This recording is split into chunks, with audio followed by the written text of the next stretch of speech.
to foster. We are delighted to welcome you to Zimbabwe and invite you to experience both the beauty of our country and the warmth of our hospitality. Distinguished guests, ladies and gentlemen, as we gather here today, it is important to contextualize this event within the broader global energy landscape. The commitments made in the 24th United Nations Climate Change Conference, COP29, to triple renewable energy capacity by 2030 and double the rate of energy efficiency by 2030 are ambitious but necessary goals. Let me also acknowledge the resolutions passed during the last conference in 2024 here when you gathered here in the same conference room last year, and the attended achievements thereof, which I was briefed. We had 12 resolutions, and most of them you have achieved, or they are in greater and tangible progress. Only one or two are not yet achieved. But for what you have achieved so far, well done.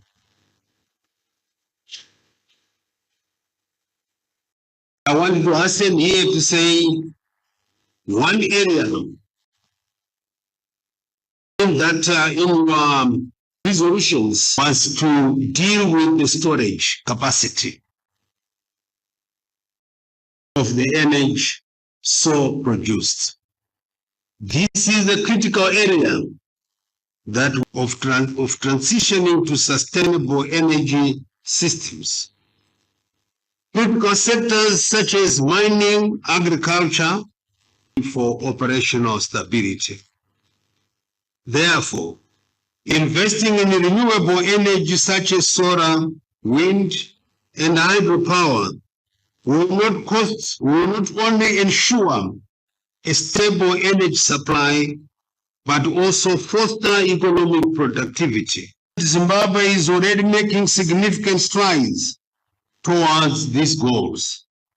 The government has implemented key policy frameworks, such as the Energy Efficiency Policy and Renewable Energy Policy, designed to promote a cleaner and more resilient energy sector.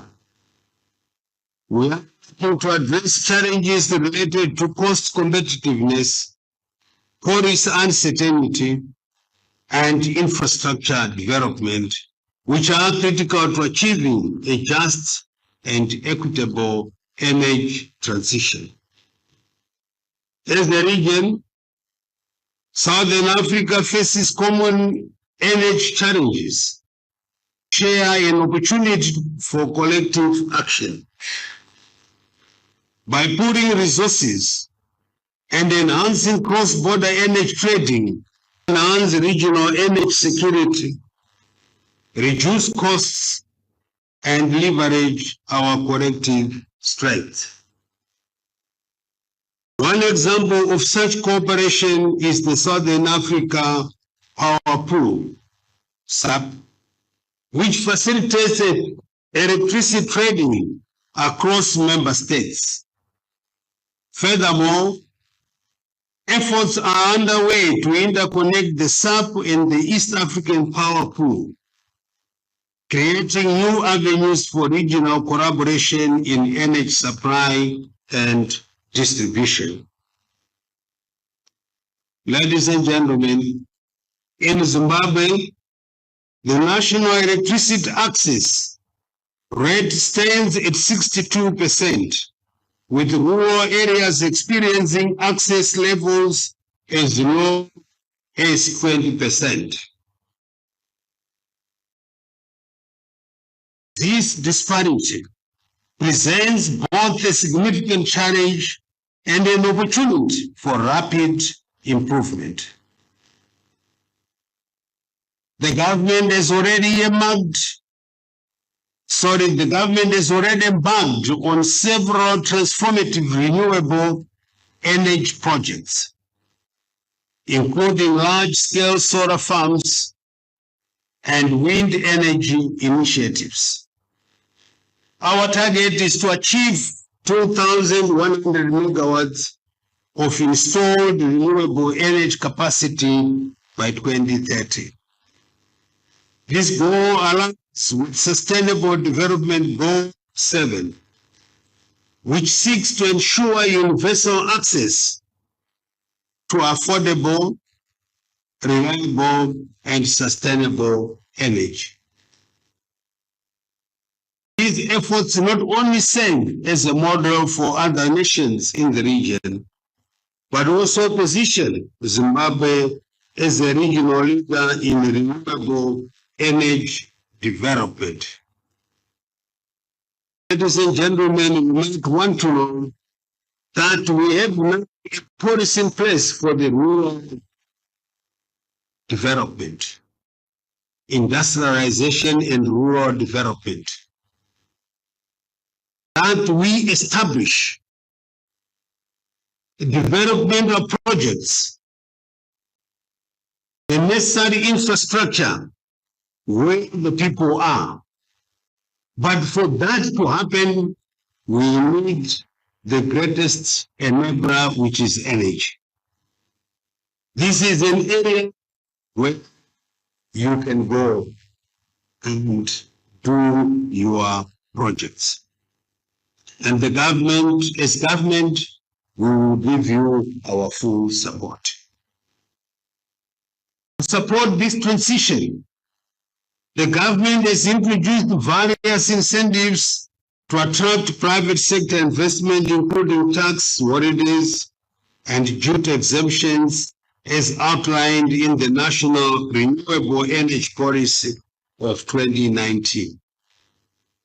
We have also developed essential frameworks such as the Solar Integration Plan, the Network Master Plan, and the National Electrification Strategy to ensure the seamless integration of renewable energy into our national grid. In addition,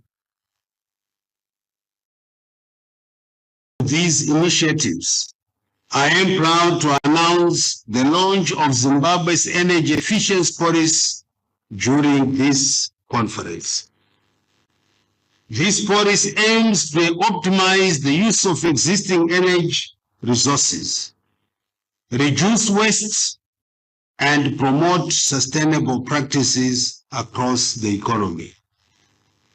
Furthermore, private sector-driven projects such as captive power plants are already underway and are expected to significantly reduce load shedding in the near future, contributing to a more reliable energy supply for all Zimbabweans. Distinguished guests, ladies and gentlemen, looking ahead, the government of Zimbabwe is exploring a range of energy solutions to diversify our energy mix. This includes gas-to-power projects, particularly from the Mzalabani gas reserves, which will serve as a transitional energy source in our efforts to reduce greenhouse gas emissions. We are also investigating nuclear energy, particularly small modular reactors, as part of a balanced energy portfolio.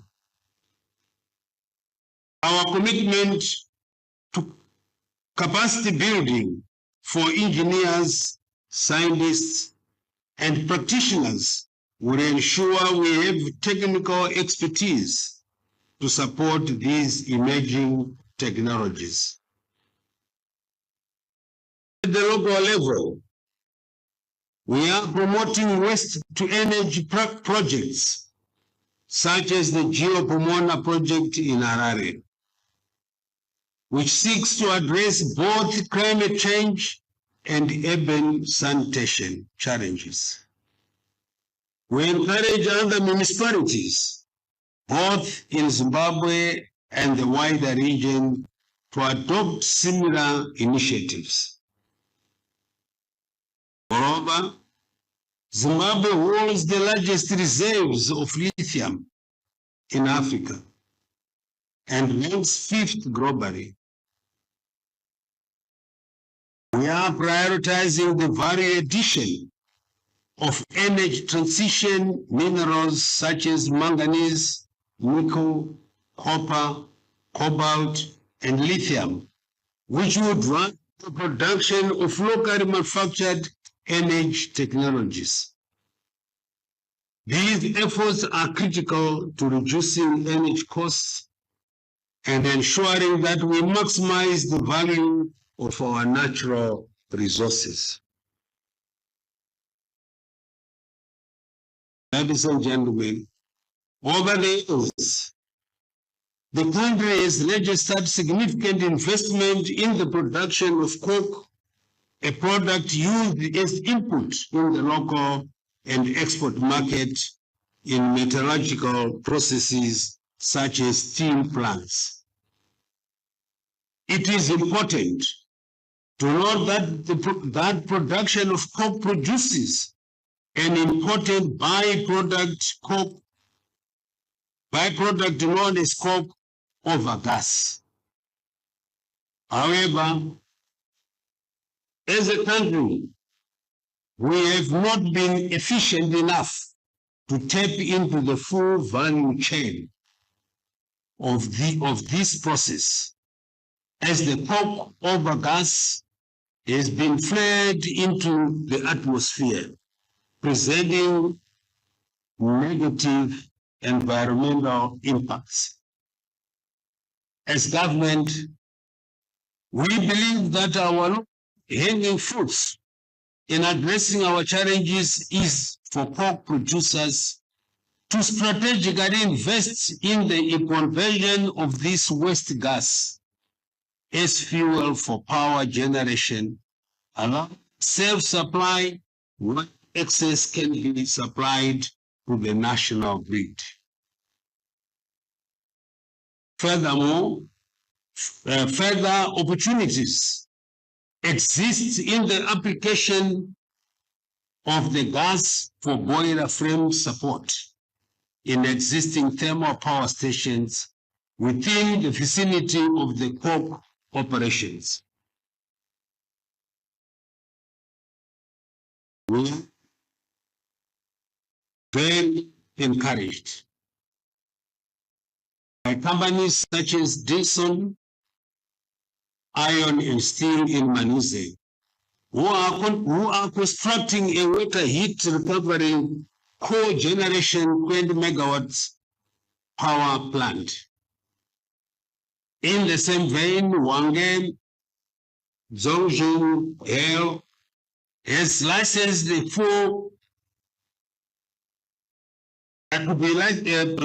has been licensed for a 240 megawatt Watts thermal power station to be fueled by coke over gas. We also appreciate the recently commissioned Palm River Metallurgy Company in Badbridge, whose integrated systems and processes highlight the drive towards sustainable mining, greenhouse gas emissions, low waste production, and energy self-sufficiency through recycling of the resultant waste. Resultantly, other companies in this space are urged to follow suit and embrace the technology which will enhance the country's energy security and economic growth. Our independent power producers continue to play a critical role in expanding our national grid, currently contributing approximately 104 megawatts of electricity.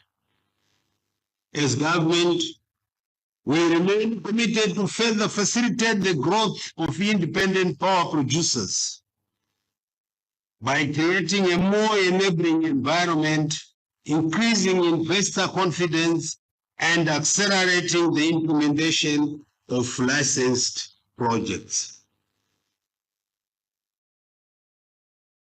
In conclusion, ladies and gentlemen, we actively encourage the private sector, financial institutions, and international partners to invest in our energy sector. Through collaborations and innovation, we can unlock the financial capital needed to develop power plants and infrastructure that will benefit both the private sector and our communities. Zimbabwe is dedicated to removing barriers to doing business and fostering partnerships to result in sustainable, clean, and affordable energy for all. This government that listens to its people and partners, we eagerly anticipate the solutions, ideas, and opportunities that will emerge from this conference. With these remarks, I declare the 6th edition of the International Renewable Energy Conference and Expo officially open. Tatenda Kwarumba Sialong.